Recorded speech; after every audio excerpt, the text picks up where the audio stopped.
North இந்தியாவை base பண்ணியிருக்க ஒரு ட்ராவல் கம்பெனி ஒரு ஆஃபர் வெளியிட்டிருக்காங்க. இந்தியாவிலிருந்து லண்டன் வரைக்கும் பஸ்லேயே ட்ராவல் பண்ணிக்கலாம். செம்மையாக இருக்குல்ல? உலகத்திலே இவ்வளோ தூரம் ட்ராவல் பண்ண போகிறது இதுதான் முதல் முறையாக இருக்கும்னு நான் நினைக்கிறேன். ஆக இந்த வீடியோ எதை பற்றி பார்க்க போகிறோம்னா, இந்த பஸ் எந்த டேட்டுக்கு இந்தியாவிலேருந்து கிளம்ப போகுது, எத்தனை பேசஞ்சர்ஸ் அந்த பஸ்ஸில் ட்ராவல் பண்ணலாம், எந்த ரூட் வழியே இந்தியாவிலேருந்து லண்டன் நோக்கி போக போகுது, எத்தனை நாள் ட்ராவலு, இந்த ட்ராவல் ப்ராசஸில் எதனா ஒரு ட்ராபேக்ஸ் இருக்கா, எந்த அளவுக்கு நம்ம அமௌண்ட்டு பே பண்ணணும், இதில் மக்களுக்கு ஏற்ற மாதிரி கமர்ஷியலான ஆப்ஷன்ஸ் எதனா இருக்காங்க எல்லாத்தையுமே தெளிவாக பார்க்க போகிறோம். ஏன் தெளிவாக பார்க்க போகிறோம்னா, இது எல்லாருமே யூஸ் பண்ணிக்கலாம். இது இவங்க மட்டும்தான் போகணும், இவங்க மட்டும்தான் போகணும் கிடையாது. இது ஒரு ஓப்பன் ஆப்ஷன்ஸு. அந்த அளவுக்கு அமௌண்ட் இருந்தால் கண்டிப்பாக நம்ம ட்ராவல் பண்ணலாம். அதுக்கான ரிஜிஸ்டர் ஆன்லைனில் கூட அவைலபிளாக இருக்குது. பட் அதை தெளிவாக என்னங்கிறத பார்ப்போம். எந்த டைமில் இந்தியாவிலேருந்து கிளம்புங்கிற எக்ஸாக்ட் டைம் தெரியல. பட் மே 10 அப்புறம் மே 30 உள்ள கண்டிப்பாக இந்த பஸ் இந்தியாவிலேருந்து கிளம்புறதா தெரிய வந்திருக்கு. இந்த பஸ்ஸில் எத்தனை பேர் ட்ராவல் பண்ணலாம் அப்படின்னா, ஒரு பஸ்ஸில் 20 பேர். ஒரு பஸ் தான் சொல்ல கிடையாது. பட் ஒரு பஸ்ஸில் 20 பேர் தான் ட்ராவல் பண்ண முடியும்.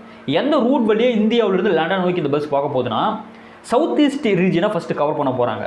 ரெண்டாவதாக சீனாக்குள்ளே, மூணாவதாக சென்ட்ரல் ஏஷியா, நாலாவதாக யூரோப்புக்குள்ளே பூந்துடுறது. அதாவது டெல்லி, மியான்மரு, அப்படியே தாய்லாண்டுலேருந்து சீனாவில் இருக்க 2 ப்ரொவின்ஸு, சிச்சுவானு, ஜிங்ஜியாங்கு, அங்கேருந்து ரஷ்யாவிலிருந்து கசகிஸ்தான், கிர்கிஸ்தான், உஸ்பெகிஸ்தான், லட்டிவா யூரோப்புக்குள்ளே பூந்துடும். லட்டிவா, செசிக் republic, Netherlands, Germany, Belgium, Poland, ஃப்ரான்ஸ்லேருந்து அப்படியே லண்டனில் இருக்கக்கூடிய அந்த டோவர் போர்ட்டுக்கு ரீச் ஆகிடணும். இதுதான் அந்த ரூட்டு. கிட்டத்தட்ட 70 நாள் ட்ராவலு, 20,000 கிலோமீட்டர். செம்ம ஜேர்னி.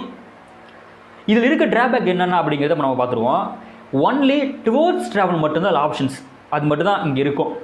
ஒன்ஸ் நம்ம லண்டன் ரீச் பண்ண பிறகு அதே பஸ்ஸில் திரும்பி நம்ம நேட்டிவ்க்கு வர முடியாது. ஏன்னா இந்தியாவிலிருந்து எப்படி ஆட்களை ஏந்திக்கிட்டு லண்டனுக்கு போனதோ அதே போல் லண்டனில் 1 மாதம் அந்த பஸ் இருந்து அங்கே இருக்கக்கூடிய ஆட்களை செலக்ட் பண்ணி அங்கே யார் யார் வராங்கன்னு பார்த்து அவங்கள எகைன் இந்தியாவுக்கு கொண்டு வர வேலையில் அவங்க இறங்கிடுவாங்க. ஸோ நாம் நேட்டிவ் வரணும்னா ஃப்ளைட்டில் தான் வந்தாகணும். இப்போ சொன்ன எல்லா ரீஜனுமே 4 டெஸ்டினேஷனை செப்பரேட் பண்ணிட்டாங்க. ஃபஸ்ட்டு சவுத் ஈஸ்ட் ரீஜன் டெஸ்டினேஷனும், ரெண்டாவதாக சீனா, மூணாவதாக சென்ட்ரல் ஏஷியா, நாலாவதாக யூரோப்பு. எதுக்காக இந்த டெஸ்டினேஷன் செப்பரேட் பண்ணியிருக்காங்கன்னா, இந்தியாவில் ஏறி லண்டனில் இறங்கணுங்கிற அவசியம் கிடையாது. இப்போ சில பேரில் இந்த டெஸ்டினேஷன் மட்டும் நான் பார்த்தா போதும், சவுத் ஈஸ்ட் ரீஜன் மட்டும் நான் பார்த்தா போதும் சில பேர் இருப்பாங்க, யூரோப் ரீஜன் மட்டும் பார்த்தா போதும் சில பேர் இருப்பாங்க, சீனா மட்டும் பார்த்தா போதும் சில பேர் இருப்பாங்கல்ல. அது ஏற்ற மாதிரி உங்கள் டெஸ்டினேஷன் பிரிச்சுக்கிட்டாங்க. மட்டும் அந்த பேசஞ்சர் சுற்றி பார்த்துக்க முடியும், காஸ்ட்டும் லெஸ் ஆகும். அதே போல் யோசிச்சு பார்த்தீங்களா, ஏன் இவங்க மிடில் ஈஸ்ட் பக்கம் சூஸ் பண்ணாமல் இந்த சவுத் ஈஸ்ட் சைடு சூஸ் பண்ணி ஃப்ரான்ஸ் அப்படியே தலையை சுற்றி வர மாதிரி ஏன் இவங்க ரூட் போட்டிருக்காங்க அப்படிங்கிற கேள்விக்குள்ள வந்திருக்கும்.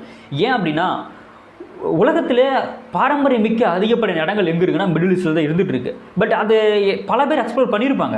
இந்த சவுத் ஈஸ்ட்டு, இந்த சென்ட்ரல் ஏஷியா பக்கம் அதிகமான பேர் யாரும் போயிருக்க மாட்டாங்க. பட் அங்கேயுமே உலகத்துக்கு முக்கியமான பாரம்பரிய சுவடுகள் நிறைய இருந்துகிட்டு இருக்கு. அதையும் எக்ஸ்ப்ளோர் பண்ணணும். அதுவும் இந்த ஜெர்மனி, போலாந்து உள்ளே போய்ட்டால் நிறைய இடங்கள் இருந்துகிட்டு இருக்கு. அதெல்லாம் எக்ஸ்ப்ளோர் பண்ணணுங்கிற காரணத்துக்காக தான் இவங்க இந்த நார்த் இந்தியா பேஸ் பண்ணியிருக்க ட்ராவல் கம்பெனி இந்த ரூட்டை செலக்ட் பண்ணியிருக்காங்க, சவுத் ஈஸ்ட் ரீஜன் வழியாக. ரெண்டாவதாக இருக்க ட்ராபேக் என்னென்னு பார்த்தா, 70 நாள் ட்ராவல் பண்ணக்கூடிய இந்த பஸ்ஸில் ரெஸ்ட்ரூம் கிடையாது. ஸோ அதுக்கு பதிலாக தான் 2 மணி நேரத்துக்கு ஒரு முறை அவங்க பஸ்ஸை ஸ்டாப் பண்ணுவாங்க. நம்ம ஃப்ரெஷ்ஷாக ஆகிக்கலாம். எல்லாத்தையும் பார்த்தாச்சா? ஃபைனலாக எந்த அளவுக்கு அமௌண்ட்டுக்கு நான் சொல்லிடுறேன். பட் அதை பார்க்கறதுக்கு முன்னாடி நான் சொன்ன டெஸ்டினேஷன் கூட நம்ம பார்த்துக்கலாம். நமக்கு தேவையான இடங்களை மட்டும் பார்த்து வந்துக்கலாம் அப்படின்னா ரீஜன் வைஸாக. அப்படி ரீஜன் வைஸாக நம்ம பார்க்கும்போது எந்த அளவுக்கு அமௌண்ட் வருதுன்னா, ஒரு நபருக்கு 3 லட்ச ரூபாயிலிருந்து 5 லட்ச ரூபாய் வரைக்கும் ஆகும். அப்போது இந்தியாவில் ஏறி நான் லண்டனுக்கு போய் இறங்க போகிறேன், 70 நாள் ட்ராவல் பண்ண போகிறேன், 20,000 கிலோமீட்டர் நான் போக போகிறேன் அப்படின்னா கண்டிப்பாக உங்கள் கையில் ஒரு 15 லட்ச ரூபாய் இருக்கணும். அதுவும் இந்த 15 லட்ச ரூபாய் ஒன்லி டுவர்ட்ஸ் ஜேர்னிக்கு மட்டும்தான். ரிட்டர்ன் வரதுக்கு நீங்கள் தான் அமௌண்ட் போட்டுக்கிட்டு திரும்பி உங்கள் நேட்டிவ்க்கு வந்துருக்கணுங்கிறத தெரிஞ்சுக்குவாங்க. இந்த ஸ்கூலில் பார்த்தீங்கன்னா டூரு அப்படின்னு ஒன்று எல்லோரும் கை தூக்குவான்.